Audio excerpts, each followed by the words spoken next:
कहानी की शुरुआत एक चार्ली नाम की बच्ची से होती है जो बैठ के कार्टून देख रही थी। दूसरी तरफ उसका भाई डैनी जो गेम खेल रहा था और उनकी मॉम रेचल फ़ोन पे किसी से बातें कर रही थी। तभी उनका हस्बैंड बैन घर वापस आता है और बताता है कि उनके पास ज़्यादा टाइम नहीं है। और रेचल उसे पूछती है कि तुम किस बारे में बात कर रहे हो। अचानक उनके घर में लाइट्स ब्लिंक करने लगती हैं और उसके लैपटॉप में खुद ब खुद फाइल्स डाउनलोड होने लगती हैं जो कुछ ही सेकंड में 100% डाउनलोड हो जाती हैं। उसके बाद वो लैपटॉप से यूएसबी निकाल कर उसको मेटल में डाल देता है। अब सीन कट होता है और उसके बाद हमें माइल्स और उसके दोस्तों को दिखाया जाता है जहां उनकी गाड़ी के पीछे बहुत सारी गाड़ियों की लाइन लगी हुई थी और आसमान में प्लेन्स भी क्रैश हो रहे थे। ज़मीन पर ट्रांसफार्मर भी फटने लगे थे और यहाँ तक कि वहाँ पर पूरी की पूरी लाइट जा चुकी थी और चारों तरफ अब अंधेरा ही अंधेरा था। लेकिन आज की जनरेशन जेन के लिए इंटरनेट का ना होना जैसे क़यामत है। अब सीन कट होता है और हमें एक स्टोरी सुनाई जाती है कि उस ब्लैकआउट डे को 15 साल से ज़्यादा हो चुके हैं। ब्लैकआउट डे के बाद इलेक्ट्रिसिटी कभी वापस आई ही नहीं। इलेक्ट्रिसिटी से चलने वाली सभी चीज़ें बेकार हो चुकी थी जैसे कि लोगों की गाड़ियाँ। इन सब की वजह से बहुत हालात ख़राब हुई, बीमारी फैल चुकी थी लेकिन उन्हें मेडिसिन्स नहीं मिली। आग लगी लेकिन आग बुझाने वाली गाड़ियाँ नहीं थीं। फैक्ट्रीज थीं लेकिन खाने के लिए वहाँ कुछ भी नहीं था। लोग हाथ से काम कर रहे थे। ब्लैकआउट के बाद यूनाइटेड स्टेट 6 पार्ट्स में बंट चुका था। इन सभी शहरों के ऐसे हालात देखकर ज़्यादातर लोग कहीं और शिफ्ट हो चुके थे जिनमें से एक बैन और उसकी फैमिली थी। अब वो एक विलेज एरिया में रहने लगे थे और वो एक पीसफुल कॉलोनी थी जहाँ पर कुछ ही 100 लोग वहाँ पे रहने लगे थे। यहाँ हमें पता चलता है कि बैन की वाइफ कुछ साल पहले ही डेथ हो चुकी थी। उसके बच्चे डैनी और चार्ली भी अब बड़े हो चुके हैं लेकिन डैनी को अकेले रहना ज़्यादा पसंद है और उसे एक बीमारी है। ऐसे ही एक दिन चार्ली अपने भाई के साथ जंगल में जाती है। जंगल में उन्हें एक वैन नजर आती है। चार्ली उसके अंदर जाती है। वहाँ उसे एक मिनी फ्रिज नजर आती है जिसे देखकर उसे अपने बचपन की याद आने लगती है। एक दिन चार्ली जंगल में जा रही होती है तभी मोनरो मलेट्रिया कॉलोनी के अंदर आते ही हमला कर देती है। उसकी कलाई पर एक टैटू था जिससे उन्हें पहचाना जा सकता था ये वाकई में रियल है। और अब दिखाया जाता है कि वहाँ पे जितने भी लोग रहते थे उन लोगों को उन्हें टैक्स देना पड़ेगा और वो टैक्स में सभी की ज़मीनें मांगने लगते हैं। लेकिन बैन ये जानता है कि ये टैक्स से ज़्यादा है और बैन को लगता है कि उनके साथ बहुत बुरा होने वाला है, इसलिए वो अपने सबसे अच्छे दोस्त आरोन के पास जाता है और उसे वो लॉकेट दे देता है जिस लॉकेट में उसने मूवी के स्टार्ट में वो यूएसबी लगाई थी। बैन उसे कहता है कि चाहे कुछ भी हो जाए तुम्हें इस लॉकेट को कुछ नहीं होने देना। तभी उस ग्रुप का कैप्टन मेजर टॉम नेविल वहाँ आ जाता है और बैन को अपने साथ चलने के लिए कहता है। वो उसे उसके भाई के बारे में पूछता है जबकि बैन कहता है कि उसने अपने भाई को 15 साल से नहीं देखा। वहाँ मौजूद सभी लोग डरे हुए होते हैं और वो देखते हैं कि मिलिट्री अपना कदम वापस पीछे ले रहा है और अब वहाँ डैनी आ जाता है और वो कहता है कि उसके फादर को यहाँ से मत ले जाओ। बैन उसे खामोश करवाने की कोशिश करता है लेकिन अब कोई फ़ायदा नहीं होता और गलती से डैनी उन पर गोली चला देता है जिससे वहाँ मौजूद एक दुश्मन मारा जाता है। वहाँ पर सभी लोग मिलिट्री पर हमला करना शुरू हो जाते हैं लेकिन इस लड़ाई में उनका कोई मुकाबला नहीं होता और कई लोग इस दौरान मारे जाते हैं जिसमें टॉम और बाकी लोगों को छोड़ दिया जाता है। लेकिन मिलिट्री ने डैनी को बंदी बना लिया था। कुछ देर बाद जब चार्ली वापस अपने घर आती है तो यहाँ वो अपने डैड को खून में देखती है जहाँ पर बैन अपनी आखिरी सांसें ले रहा था। वो उसे बताता है कि डैनी को मिलिट्री के लोग किडनैप करके ले गए हैं और अब उनकी आखिरी उम्मीद सिर्फ माइल्स ही है जो शिकागो में कहीं रह रहा है। चार्ली रोते हुए अपने डैड को बचाने की कोशिश करती है लेकिन बैन मरने से पहले उसे अंकल माइल्स को ढूंढने के लिए कहता है जिसके बाद उसकी डेथ हो जाती है। अपने डैड की डेथ देखकर चार्ली पूरी तरह टूट चुकी थी और अब वो अपने सामान पैक करती है और अकेले बाहर जाने के लिए तैयार हो जाती है लेकिन मैगी और आरोन उसे अकेले बाहर जाने नहीं देते जिसके बाद वो खुद उसके साथ जाने को तैयार हो जाते हैं जो चार्ली को बिल्कुल पसंद नहीं आता। के बाद वो तीनों खतरनाक रास्तों से होके पूरे दिन सफ़र करते हैं जिससे तीनों के दरमियान बाउंडिंग बहुत मजबूत हो जाती है। अगले दिन जब चार्ली पानी लेने के लिए जाती है तो उसे वहाँ नेट नाम का लड़का नज़र आता है जिसे देखकर वो वहीं रुक जाती है क्योंकि पूरी दुनिया ब्लैकआउट में चली गई थी, इसलिए तब के बाद से हर इंसान को पहली बार में देखकर खतरा ही समझा जाता था। नेट जब चार्ली को देखता है तो चार्ली से उसका नाम पूछने लगता है और फिर चार्ली उसे नाम बताकर वहाँ से चली जाती है। उस रात चार्ली और उसके दोस्तों को एक प्लेन नज़र आता है जो बिल्कुल टूटा हुआ होता है और वो प्लान बनाते हैं कि हम रात इसी में गुजारेंगे। बदकिस्मती से वो चोरों की रहने की जगह थी और उन चोरों ने छुरी के नोक से उन सबको अलग अलग कर दिया था। मैगी को यहाँ पर खतरा महसूस होता है तभी वो अपना तेज़ दिमाग इस्तेमाल करके कुछ ऐसा करती है कि उन चोरों की मौत हो जाती है लेकिन उनमें से एक चोर बच जाता है जो चार्ली को मारने की कोशिश करता है। सीन कट होता है और हमें नेट को दिखाया जाता है और नेट उसे बचा लेता है। अगले दिन नेट उन तीनों के साथ जाता है क्योंकि वो भी वहीं जा रहा है जहां हम लोग जा रहे हैं। मैगी उसे अपनी टीम में देख के कंफ्यूज हो जाती है क्योंकि नेट उसके लिए बिल्कुल अनजान था। इसलिए वो चार्ली को वार्न करती है कि उसे किसी पर भरोसा नहीं करना चाहिए। लेकिन कुछ देर बाद उसे याद आता है कि हर कोई बुरा नहीं होता। अगले ही सीन में जब मेजर टॉम और उसकी आर्मी आराम कर रही थी तो डैनी इस बात का फायदा उठाकर वहां से भागने की कोशिश करता है और वहां से भाग जाता है। लेकिन कुछ ही दूर भागने पर उसका सांस फूलने लगता है और वो वहीं एक घर के पास गिरकर बेहोश हो जाता है। इस तरह कुछ ही घंटे गुजर जाते हैं। जब उसकी आंख खुलती है तो अपने सामने एक लड़की को खड़ा देखता है जिसके हाथ में बंदूक होती है।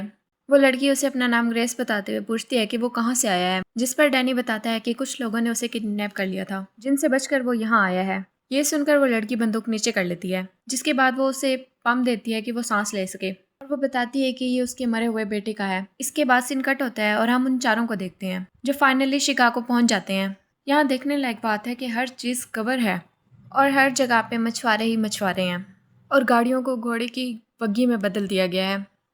बहन की बताई गई जानकारी के बाद वो सभी एक होटल में पहुंचते हैं और अटेंडेंट से माइल के बारे में पूछते हैं।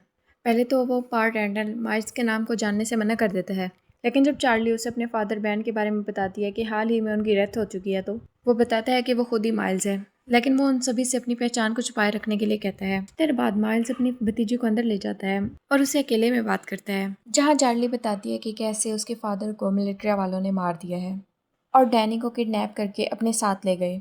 जिसके बाद चार्ली उनसे पूछती है कि वो लोग हमारी फैमिली के पीछे क्यों पड़े हैं, जिस पर माइल्स कहता है कि ज़रूर बैन ब्लैकआउट के बारे में जानता था। वो कहता है कि मॉन्ड्रो का लेटर इस पूरी दुनिया को अपने कब्जे में करना चाहता था, लेकिन उसके लिए उसे कुछ हथियारों की ज़रूरत थी, जैसे कि फाइटर प्लेन्स और यहाँ तक कि बॉम्ब्स वगैरह की भी ज़रूरत थी। और बैन अकेला इंसान था जो ये जानता था कि ब्लैकआउट क्यों हुआ है और मॉन्ड्रो को यकीन था कि वो इससे निपट सकता है।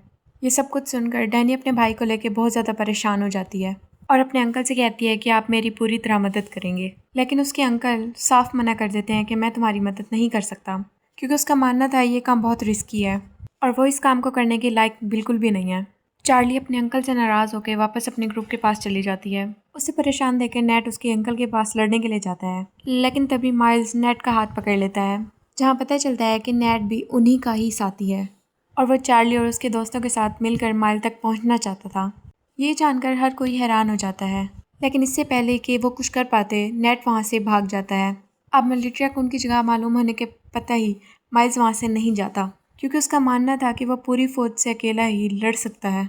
चार्ली और बाकी लोग भी माइल्स की मदद करने के लिए तैयार थे, लेकिन माइल्स गुस्से में उन पर चिल्लाता है और उन्हें यहाँ से दूर जाने के लिए कहता है। कुछ ही देर बाद नेट अपने साथी को लेकर वहाँ पहुँच जाता है, लेकिन इतने लोगों के साथ माइल्स अकेला सभी से लड़ जाता है और एक एक करके सबको मार देता है।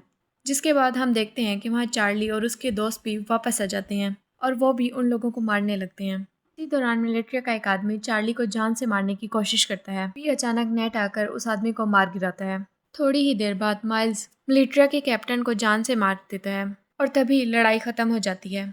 उसके बाद चार्ली और बाकी सब के साथ वो डैन को ढूंढने के लिए वहाँ से चला जाता है। तभी सब खुश हो जाते हैं। कुछ देर बाद माइल्स को अचानक से उस ब्लैकआउट डे की कुछ चीज़ें याद आने लगती हैं और यहाँ से सीन बैक हो जाता है। सारी दुनिया में अंधेरा छा जाने के बाद वो अपने दोस्त के साथ कार से बाहर निकलता है और अपने दोस्त के साथ एक स्पेस में जाता है, जहाँ हमें पता चलता है कि ये दोनों मरीन पुलिस हैं। यहाँ अंदर जाने के लिए उन्हें अपने हाथ पे बना एम टैटू उन्हें दिखाना पड़ता है और यहाँ हमें पता चलता है कि माइल्स का दोस्त, जिसका बेस्ट फ्रेंड मॉन्ड्रो है और वो इस वक्त मॉन्ड्रो रिपब्लिक का लीडर है। दूसरी तरफ मेजर टॉम और उसके साथी डैनी के फुटप्रिंट्स का पीछा करते हुए वहाँ तक पहुँच जाते हैं।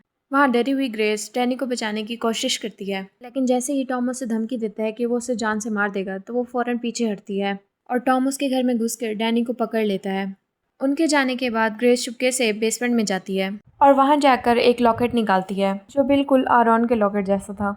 जैसे ही वो उसे दबाती है तो अचानक से कमरे में लाइट चल जाती है।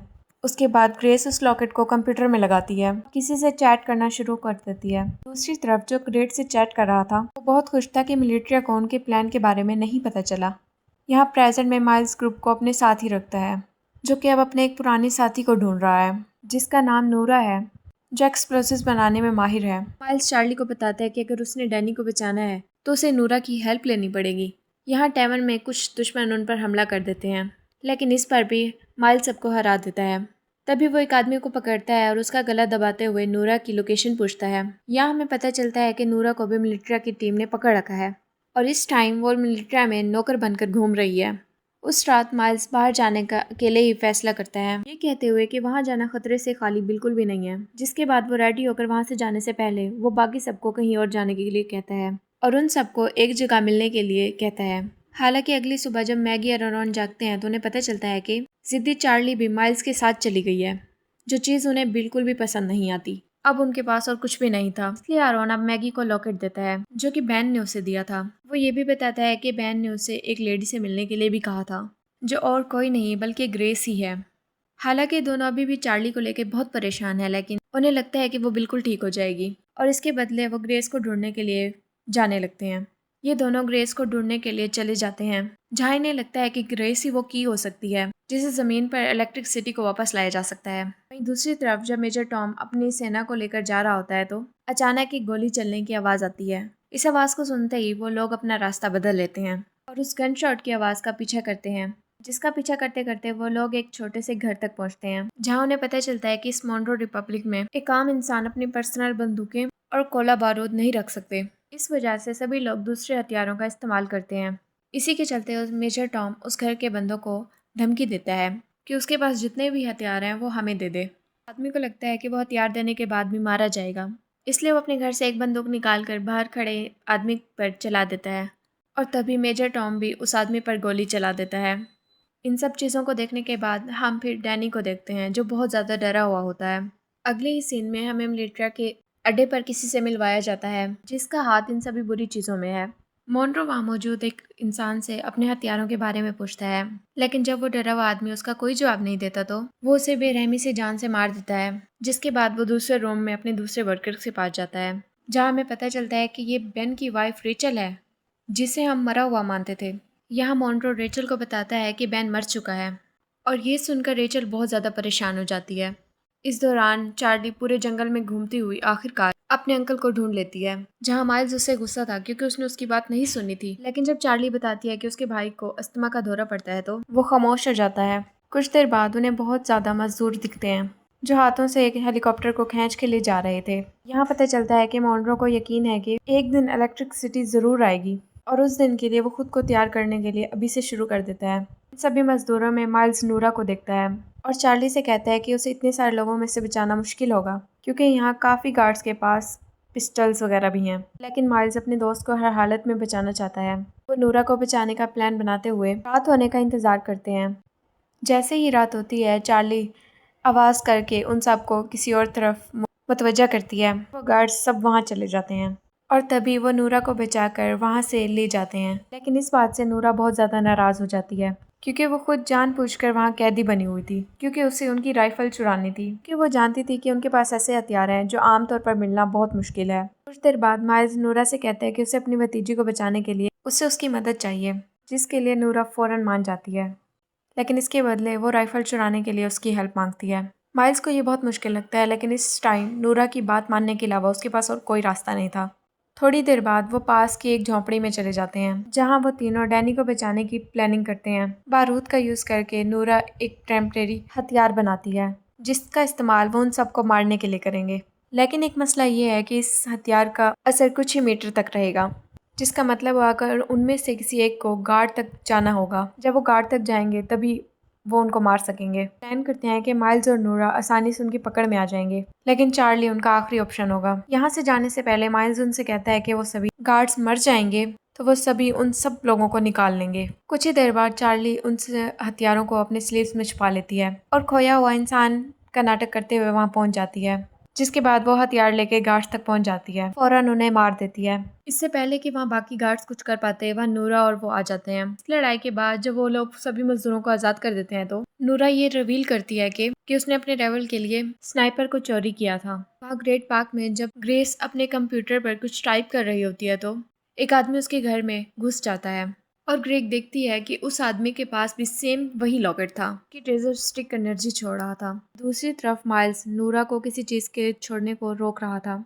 लेकिन वो उसे फ़ौरन मना कर देती है। और यहाँ हमें पता चलता है कि पहले ये दोनों कपल थे, लेकिन ब्लैकआउट के बाद इन दोनों को ब्रेकअप करना पड़ा था। इससे ही कुछ देर बाद वो दोनों रेबल के ठिकाने पहुंच जाते हैं, जहाँ उन्हें एक पादरी मिलता है। पादरी बहुत ज़्यादा खुश था कि नूरा स्नाइपर गन लेकर आई है, लेकिन बुरी खबर ये थी कि उनके ऊपर अभी भी हमला किया जा रहा था। जब ग्रुप वहाँ पहुँचते हैं तो उन्हें अंदर काफ़ी लोग घायल मिलते हैं। पादरी उन्हें ये भी बताता है कि इन सभी आदमियों में से एक आदमी गायब है। उनका फौरन माइल उन सबको ये जगह छोड़ने के लिए कहता है, क्योंकि उसका मानना है कि मिलिट्री उन सभी लोगों से हमारे बारे में पूछताछ कर रही है। इस जगह से भागने का ये बिल्कुल सही टाइम है। नूरा यहाँ से भागने के लिए मान जाती है, लेकिन उससे 30 मिनट मांगती है, क्योंकि वो सब उन सब आदमियों को ठीक करना चाहती थी। बदकिस्मती से उसका ये डिसीजन बहुत गलत साबित होता है। कुछ ही मिनट बाद वहाँ कैप्टन आडम मिलिटिया की फौज के साथ पहुंच जाता है। उन्हें रोकने के लिए माइल्स एक आदमी को ऊपर भेजता है और माइल का ये प्लान काम कर जाता है। ऊपर भेजा गया वो इंसान मिलिट्री के कई लोगों को घायल कर देता है, जिससे उन्हें पीछे हटने पर मजबूर होना पड़ता है। इस लड़ाई के चलते रात हो जाती है। यहाँ बेसमेंट में माइल्स और बाकी सब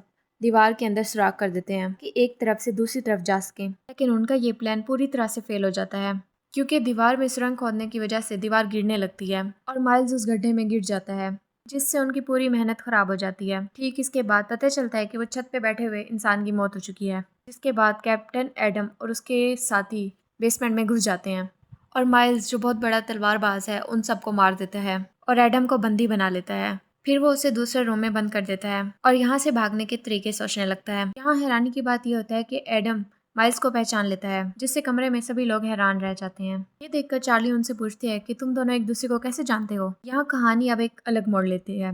हाँ, एडम ये रिवील करता है कि पहले माइल्स जेंडर का मोन्ड्रो का राइट हैंड था, ताकि माइल्स वो इंसान है जिसने मिलिट्री को लड़ना सिखाकर इतना खतरनाक बना दिया है। लेकिन इतना रिवील होने के बावजूद भी माइल्स उन्हें मारता रहता है। माइल्स उनके सामने एक डील रखता है कि जिसमें वो खुद को मोन्ड्रो मिलिट्री के सामने सिलेंडर करेगा, लेकिन उसके बदले में उसके ग्रुप में किसी भी इंसान को कोई नुकसान नहीं पहुंचेगा।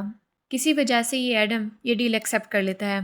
हो सकता है कि उसे अपनी जान की परवाह हो, इसलिए उसने ये बात मान ली हो। इसके बाद माइल्स को मोन्ड्रो मिलिट्री लेके जाया जाता है। यहाँ से सीन फ्लैशबैक में जाता है, जहाँ हम ब्लैकआउट के 2 वीक बाद का सीन देखते हैं, जब माइल्स अपने भाई को ढूंढने के लिए शिकागो आया था और उसका सबसे अच्छा दोस्त मोन्ड्रो भी उसके साथ आया था। वहीं रास्ते में उन्हें वो 2 आदमी मिलते हैं, जिनमें से एक आदमी दूसरे इंसान को बहुत बुरी तरह मार रहा था। एक अच्छा इंसान होने के नाते माइल्स उनके पास जाता है और अपनी बंदूक निकाल कर उनमें से एक को गोली मार देता है। इसके बाद वो दोनों दोस्त उस इंसान की मदद करते हैं, जो और कोई नहीं बल्कि कैप्टन एडम ही था, और इसीलिए वो आज तक माइल्स की इतनी रिस्पेक्ट करता है, क्योंकि उसने उसकी जान बचाई थी। और अब सीन कट होता है और सीन प्रेजेंट में आ जाता है। ऐसे ही माइल्स मिलिट्री को अपनी जगह पर लेके जा रहा था, तो रास्ते में वो एक ब्रिज पार करते हैं। अचानक से एक धमाका होता है, जिससे सभी लोग हैरान हो जाते हैं। इसी दौरान नूरा और चार्ली माइल्स को बचा लेती हैं। वहाँ से जाने से पहले वो एक और धमाका करते हैं, जिससे वो लोग पकड़े ना जाएं। उसी तरफ मैगी और रॉन जो ग्रेस को ढूंढते हुए ग्रेस के घर तक पहुंच जाते हैं, लेकिन जैसे ही वो उस घर में दाखिल होते हैं तो वो देखते हैं कि घर में कोई भी नहीं था, क्योंकि ग्रेस ने ये घर छोड़ दिया था। जहां आरोन, जो गूगल का पुराना एम्प्लॉय होने का दावा करता था, कहता है कि वो कंप्यूटर के बारे में बहुत कुछ जानता है। इसके बाद वो बेसमेंट में चले जाते हैं, जहां उसे ग्रेस का कंप्यूटर रखा हुआ मिलता है, जिसे देखकर पता चलता है कि इसे हाल ही में बनाया गया था। जिससे पता चलता है कि यहाँ इलेक्ट्रिसिटी थी। हालांकि जब वो कई घंटों तक कंप्यूटर की जांच पड़ताल करता है तो उसे वहाँ कुछ भी नहीं मिलता और आरोन अब थक जाता है और ऊपर जाकर वो कंप्यूटर मैगी को दिखाता है। तभी उसका लॉकर चमकने लगता है। पास में रखे हेडफोन में गाना बजना शुरू हो जाता है, जहाँ मैगी देखती है कि उसके आईफोन में जान आने लगती है, जिसकी वजह से वो कई सालों बाद अपने बच्चों को देखती है।